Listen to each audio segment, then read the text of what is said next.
अस्सलाम वालेकुम जनाब। वालेकुम सलाम।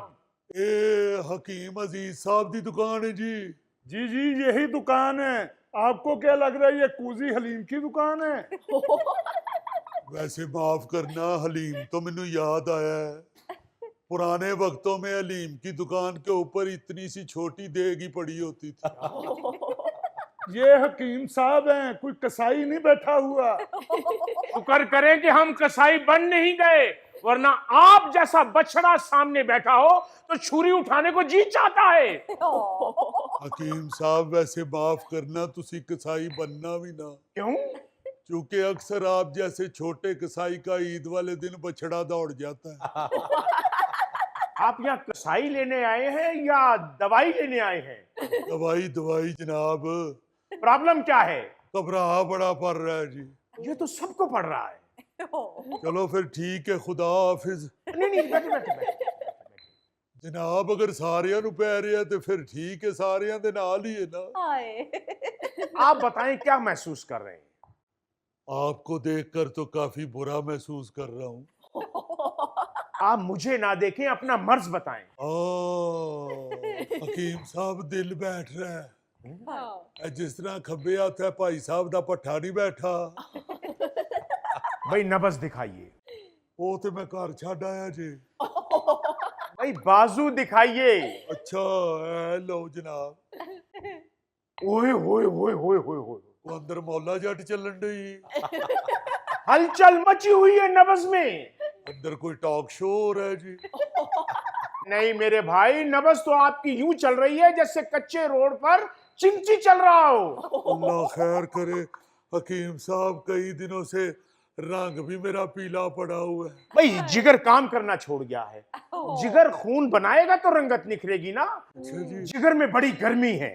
वैसे गर्मी ते मैनू भी ताड़े ते बड़ी जे। क्यों? ओ जनाब 2 दफा आगे दवाई लेके गया हूँ, जरा फर्क नहीं पड़ा। जी बाबे आप फिक्र ना करें, आप बिल्कुल ठीक हो जाएंगे। मुझे भी यही मर्ज थी, चुटकियों में ठीक हो जाएंगे, चुटकियों में। ओ ये तो वही है चुटकियों वाला। और जब मैं जोड़ों की दवाई लेने के लिए आया था, इसने कहा था मुझे भी यही बीमारी है। हकीम साहब की दवाई खाएं आप, चुटकियों में ठीक हो जाएंगे, चुटकियों में।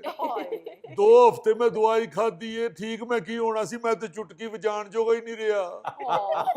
तो आखिरकार डॉक्टर साहब से जाके इंजेक्शन लगवाए हैं तो फिर ठीक हुआ हूँ। आप जरा मुझे अपनी नब्ज दोबारा दिखाएं। हेलो जनाब। देखें, आपने एक दिन भी परहेज नहीं किया। मैंने आपको कहा था कि आपने गंदम को हाथ नहीं लगाना। हकीम साहब मुझसे कसम उठवा ले, मैंने एक दिन भी गंदम को हाथ नहीं लगाया।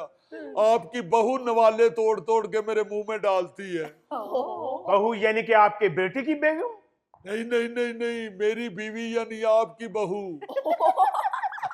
आपको यह भी कहा था कि ठंडे पानी का इस्तेमाल बिल्कुल नहीं करना, नीम गर्म पानी पीना है। अब बिल्कुल नहीं ठंडा पानी पिया मैंने, नीम गर्म पीता रहा हूँ।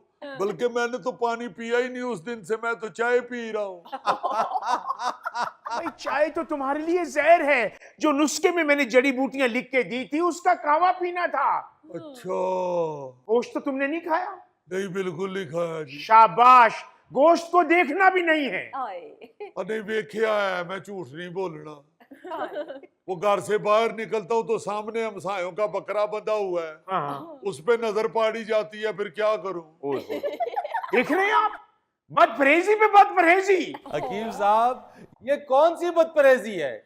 आपने उनको मना किया गोश्त नहीं खाना, उन्होंने नहीं खाया। यानी आपकी दवा असर नहीं कर रही है और आप बहानों पे बहाने ढूंढ रहे हैं। नहीं नहीं, जब करेंगे बदपरहेजी तो हकीम की दवाई कैसे असर करेगी? अच्छा ये बात तो बिल्कुल ठीक है कि परहेज करना चाहिए, लेकिन ये जो हकीम हजरात है ना, ये अपनी हर नालायकी का मलबा जो है वो बदपरहेजी पर डाल देते हैं कि बदपरहेजी की इसलिए दवा असर नहीं कर रही है।